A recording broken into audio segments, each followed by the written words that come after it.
Baby, we are live and we are officially back for the 2026 season of the Locker Room Show. I've been waiting to get back to you guys. A lot's been going on in the football industry since I've last seen you. Guru's having Wi-Fi issues as always, so he'll be joining us shortly. But the man of the hour is right there on the screen. This is somebody I've been waiting to have into the Locker Room Show because he is throwing people around on the football field. I know his dad. I played with his dad, and he just got such a bright future. So that is none other than the great Joshua Bates. How's it going, superstar? Man, it's good. How are you? I'm excited to have you on, man. And I've been following from afar. I've been following your nephew from afar. So I just want to give you your flowers, man. And you're having a great career. And we're excited to have you on tonight. Yeah, thank you, man. I appreciate it. I'm glad to be here. Yes, indeed. So I know that Josh is getting ready, second semester for college. We're not going to keep him on long tonight, you guys, but we've got a special show. If this is your first time joining the Locker Room Show, welcome. I'm your host, Coach Wood, and we bring in the best of the best, you guys. This young man was a high school All-American, coming out of Colorado. Once again, like I said, I know his father, played with his father at the University of Colorado, one hell of a player. We're going to get into some of the elements that took place for him to get to where he is now, and just truly excited to have this young man on tonight. So, Josh, let's get into it, man. I mean, we work with a lot of athletes, and they always want to find out, you know, how somebody got to that next level. When did you decide that you were going to go all in on football?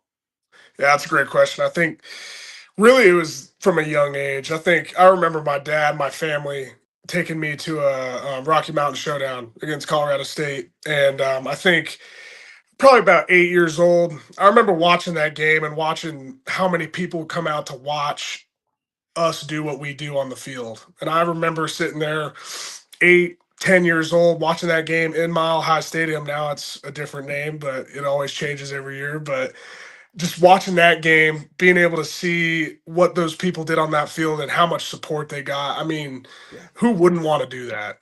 You know, especially when you're given the God-given talents and the God-given abilities to do it. You know, it's something that I've always wanted to take opportunity and do it. So 100%. Now, we got the great Guru. What's going on, Guru? Happy New Year, baby.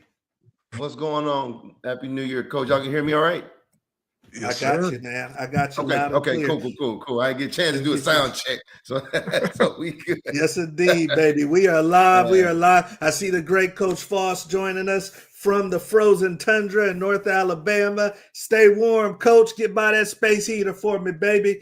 Thank you for joining us. But no, that's big, Josh. I mean, you also have a father that played at a high level of football. Yep. Did you ever feel any pressure to follow in his footsteps?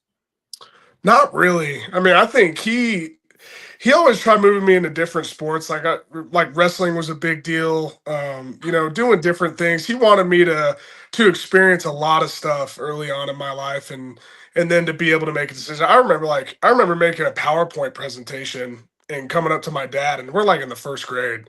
I made like a Google Slides PowerPoint presentation and like presented to him why I should play football next year in second grade. And you know, and he's sitting there, and you know, I get that question a lot. You know, like, did your dad influence? I was like, I love the game. I love playing football.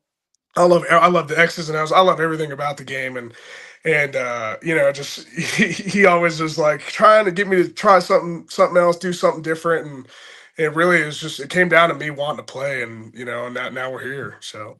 Yeah. How was mom about it? Because I know sometimes I usually see mom on one side of the pole or the other. No moms in the middle. They're all either like, let's go, or they're like, no way. So where was mom with everything? Oh, my mom, yeah, no, she's the champion for sure. She's the reason I got longer arms than my dad. So I always say I got the good arm length genetics from my mom. And no, Love it. she's in full support my whole career. She's my number one cheerleader, and very thankful to have her. She understands the whole college football life because she married and dated one. So a lot of good advice to get from that standpoint as well. So. Amazing, amazing right there. And obviously, SMU is glad this young man chose football. So let's get into our next topic, you guys. And if you're joining us for the very first time, once again, welcome. Please make sure that you hit that subscribe button, whether you're watching the recording or live. This next topic is big because right now, Josh, we've got kids in the portal that are on trips, and then we've got kids that are hitting the February signing period. You've went to 2 signing periods, so to speak. Whose decision should that be? Should that be the athlete's decision, or are some kids a little too young to fully make that decision? That's a great question as well. I mean, I'm all for the athlete making the decision. Obviously, I mean it's what we do, and it's at the time that you got to make the best decision with the resources and the knowledge that you have. And I think in my position, I made the decision to go to Oklahoma out of high school. I loved Oklahoma. I still love that town. I still love that tradition and that culture. It's the best in college football, and that is everything. And that's why I went there, and I made that decision from as a junior in high school to go there.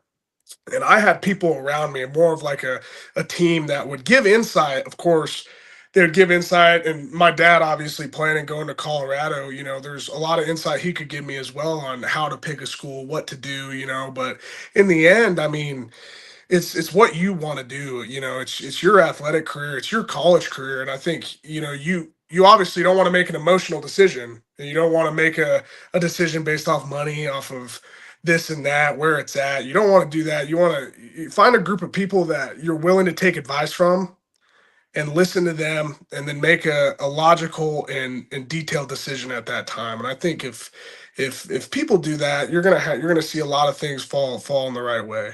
So. Okay, no, that's great advice right there. Guru, I mean, we've talked about this before, baby, and I know in the past you've said the player. I know your mom influenced your decision, but now, man, money's involved. Money's involved. Yeah. Sometimes I'm 17, my kid's 4 or 5 star. Maybe they can't fully grasp the decision. Maybe they're young, just maturity wise. Should the parents be taking this out of the kids' hands?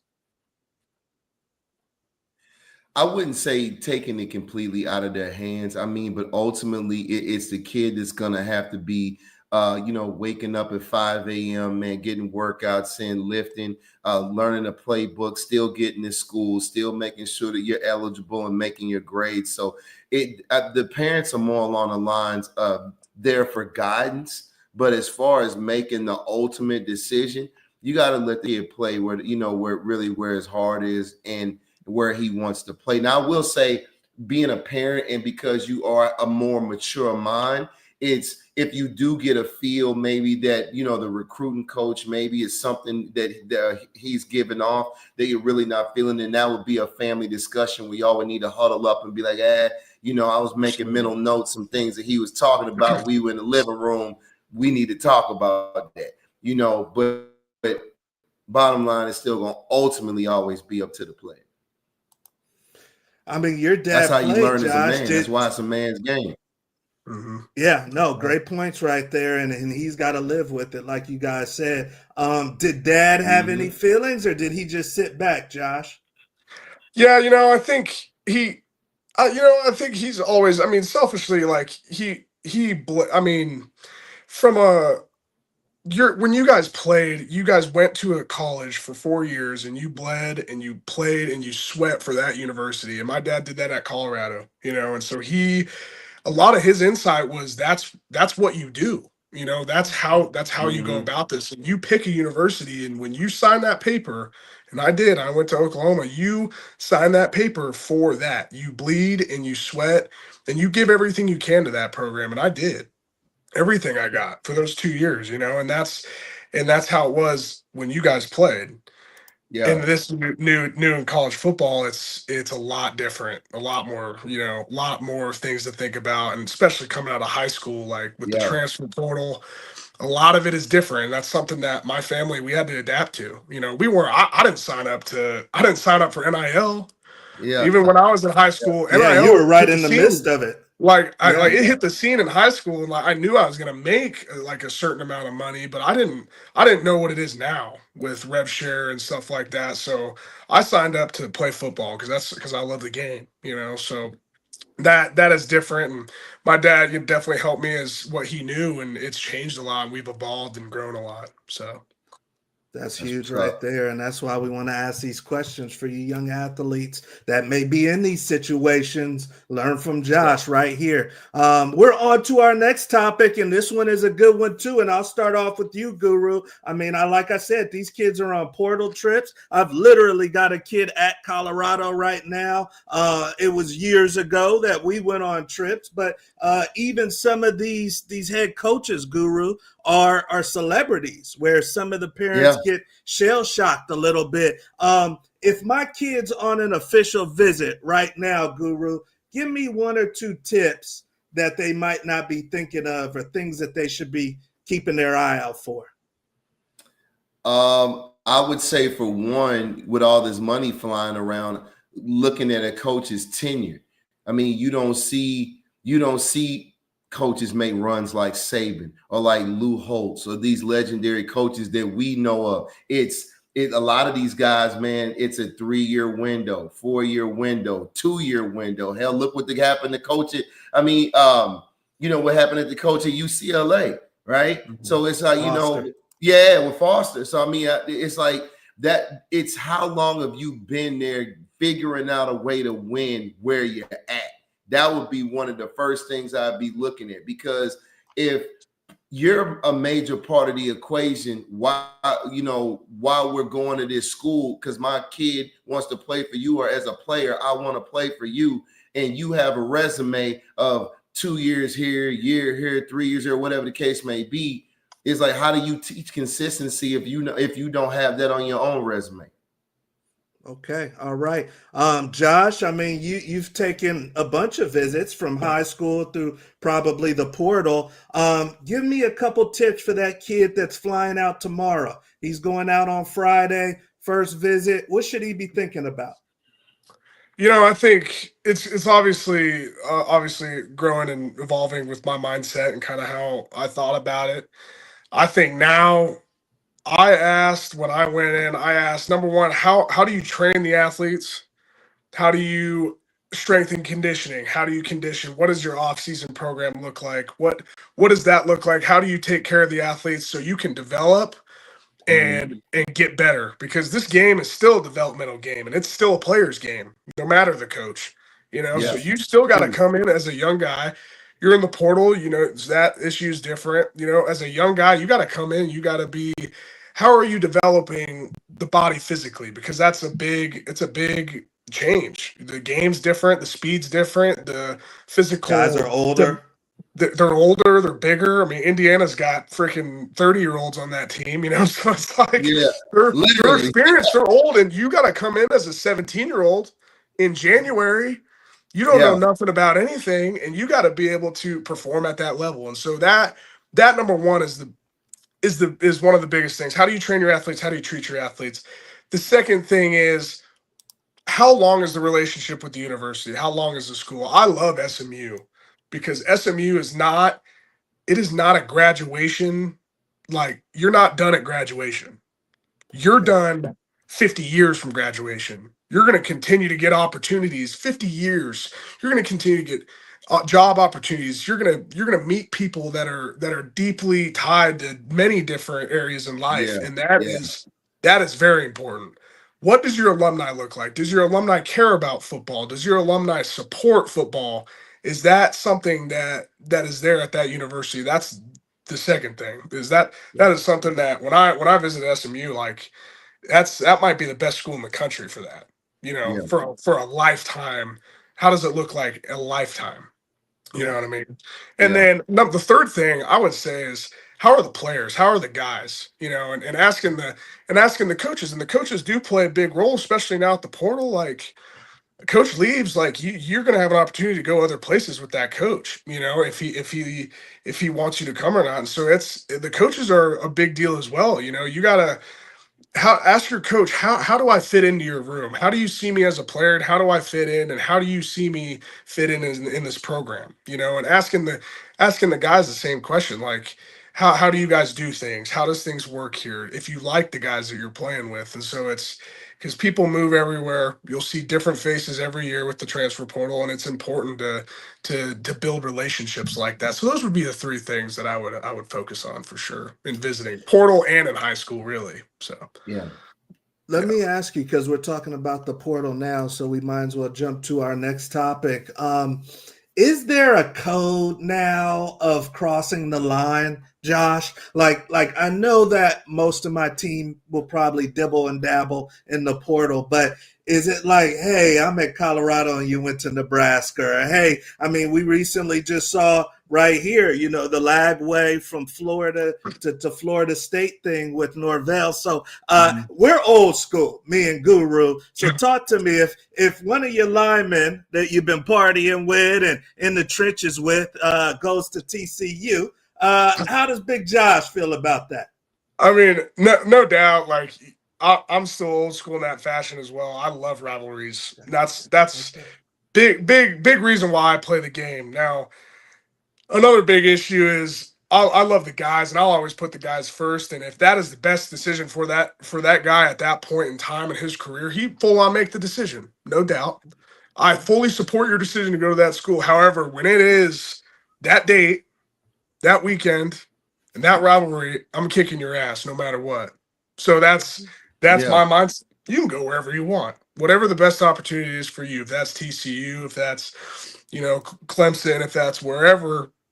But when we meet on that date, like, we're not friends for that 3-hour period. And then after the game, I'll dap you up and we'll take a picture, and that's that. We're still kicking your ass though. So that's kind of how I feel about it. I love it. I love it. Yeah. And knowing your dad, I wouldn't expect anything different. He didn't let me wear. He didn't let me wear the color red for like the first 10 years of my life. So I love it. I love it. Black and gold for a long time. So. Guru, tell me if Neesmith, your safety at Kansas, when you were at Kansas, says, hey, bro, I got to take a bag and go to K-State. Are you putting him on red in your phone, or are you still giving him a call? I mean, no, man, it's like Big Dog said, man, that's still your guy, man. But it's like, man, you got a job to do when you strap it up, man. You know, we can shake hands, hug it up, chop it up, man, you know, after the game, man. But when it's time to go and it's go time, man, we got a job to do, and one job only, and that's win this thing. So that's how it goes. All right. So, hey, new era, because a lot of us are old heads and you're feeling a certain way, but you hear it right here from the young buck. He said, it's all good, but when I see you on game day, you got a problem on your hands. We see Big Jimmy coming in. Welcome back, baby. Salute to Coach Woods. Q salute to the locker room family. We love you, Jimmy. Happy New Year, and thank you for joining us on this first episode. We are on to our next topic, and I'll start off with you on this one, Guru. We see the great Mike Tomlin go on and hang it up, man. And, you know, I had to do some digging because this is 19 years, Guru, that this man has held the job, and you gentlemen know how tough it is to hold a job for that long. And I'm looking over some of the stats, and I wanted to ask you guys, I mean, does Tomlin have a good shot at the Hall of Fame? Right here, he's right behind Chuck Noll. You know, he's above as far as wins the great Bill Cowher, but Bill had a couple Super Bowls. Mike only has one. So let me ask you, Guru, is Mike going to the Hall of Fame? And what should the criteria be for a coach to get in the Hall? I mean, man, it's like I was saying, you know, earlier in the show, man, it's that tenure, man. Like see, here's the thing with Mike Tomlin, man. Even though he was an NFL coach, he continued to develop his players. man. And it's like he had a relationship with his players that a lot of coaches never, ever develop, man. Like, you got guys that would come out of retirement. Yeah, they come out of retirement, man, to play for, but play for coach, man. He's the quintessential players coach. And on top of that, you're talking about putting in 20 years of being successful at a legendary team, a legendary high organization. standard.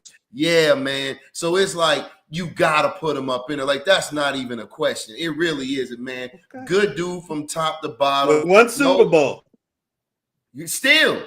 Okay. Now here's the thing. Here's the funny part. Now, the argument would be, despite as good a coach as he is, if he hadn't have got any, but he got that one. So on top of him being a coach and what he's accomplished as far as in the win column, but he still got him one, right? So you, even with that one, you got to put him in there, man. It's no way.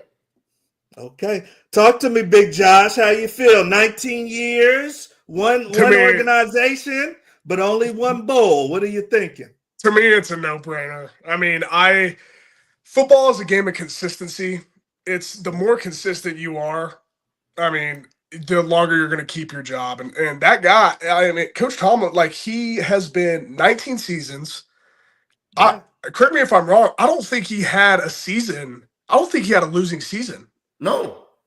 Not a single losing season. Really? And that is 19. As I did my research for this, like, that is 19 seasons of being plus 500, which is in a tough division. In a tough division. And against some of the, and defensively with Troy Polamalu, James Harrison, against some crazy quarterbacks that were picking defenses apart. Like, that time, that early 2000s period, later, like, that time period it's hard to win in that time period. And to be able to go 19 seasons and not go under 500 and win a Super Bowl, like, it's now, Coach Foss is a Steelers fan, and he's not the biggest Tomlin fan. He says losing playoff record, though. Does that matter?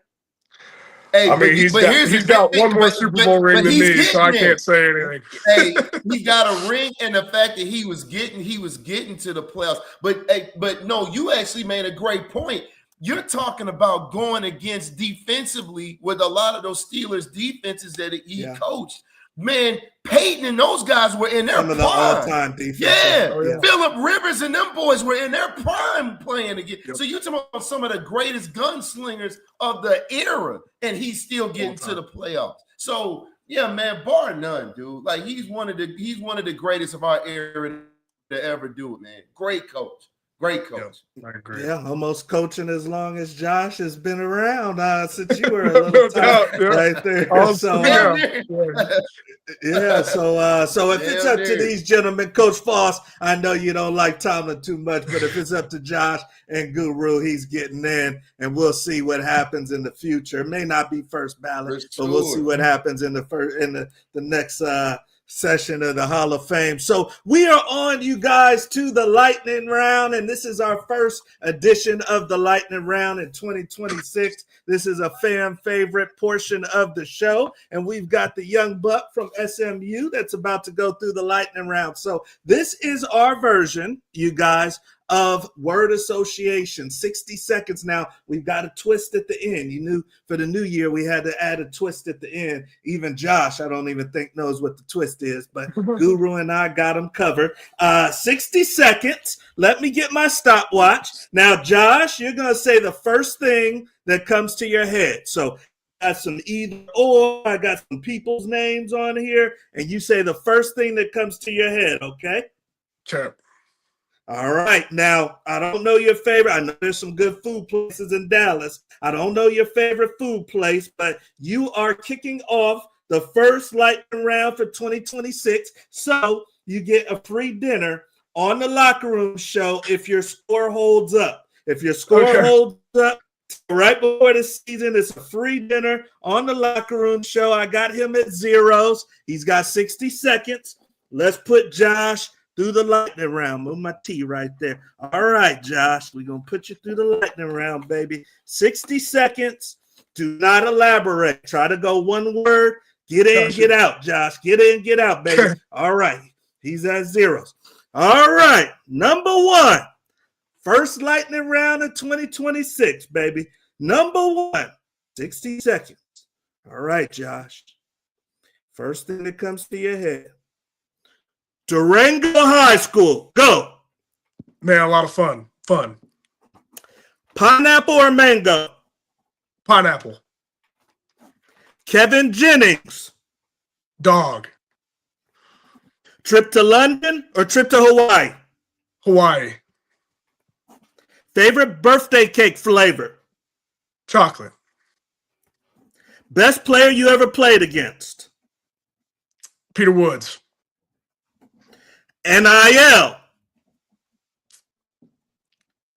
Fun. Good. Matt McDesney. Oh, the best. Chinese food or Mexican food? 40 seconds. Mexican food. JJ Watt or TJ Watt? JJ. Favorite game day song? 50 seconds. Metallica, Enter Sandman. Pancakes, waffles, or French toast? Pancakes. Time. All right. Yeah, that was pretty good. Yeah, that was pretty good. That was pretty good.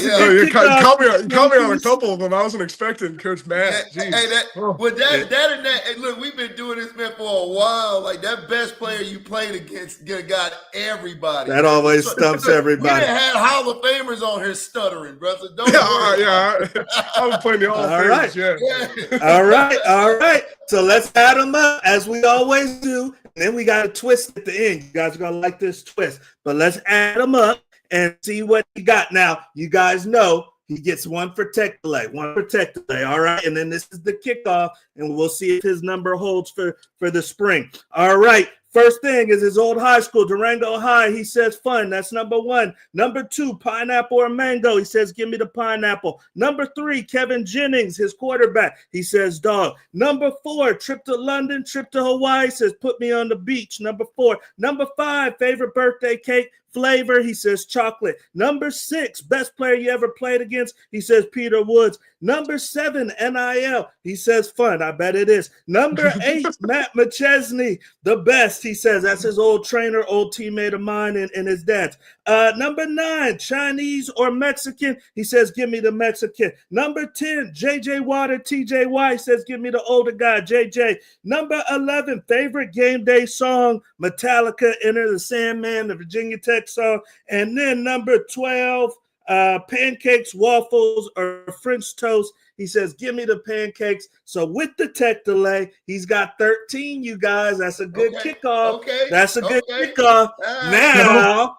Now, let me introduce our new segment for 2026, and that is the Strike Gold segment, baby. The Strike Gold segment. So we've got a trivia question for our guest, and if he can get the trivia question right, then he gets 2 points added to his score. 2 points added to his score. So, Guru, do you have the trivia question for our guest? Absolutely, man. Excited to get this going. So, the Strike Gold trivia question for tonight, but Josh, is trivia question for tonight. Who is the only rookie running back to rush for 2,000 yards? Rookie running back? Oh, no. Give him his options. Okay, oh, here we go. So we got AP, we got ED, we got LT, and we got Barry. Did all those dudes not run for 2,000 yards? Oh, my gosh. Only one of them rushed for 2,000. Their rookie year. Rookie year now. Rookie year now? Golly. I'm gonna say AP, Adrian Peterson.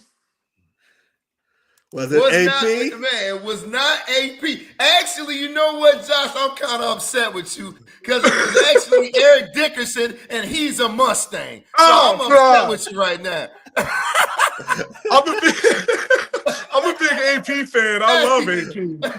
Hey, you would have thought, yeah. I wasn't alive Honestly, when he was in the NFL. So if I hadn't thought about it, I would have said AP too, man. But no, 100%, man. It was That's ED. insane. But you definitely were close, man. You got to think AP was what coach? He was like maybe 50 or 60 yards away. He was like maybe 2 or 3 carries away. That was my time. I grew up watching that dude. Just yeah. So that was super close. Definitely a good guess though. But man, for sure, it's Eric Dickerson.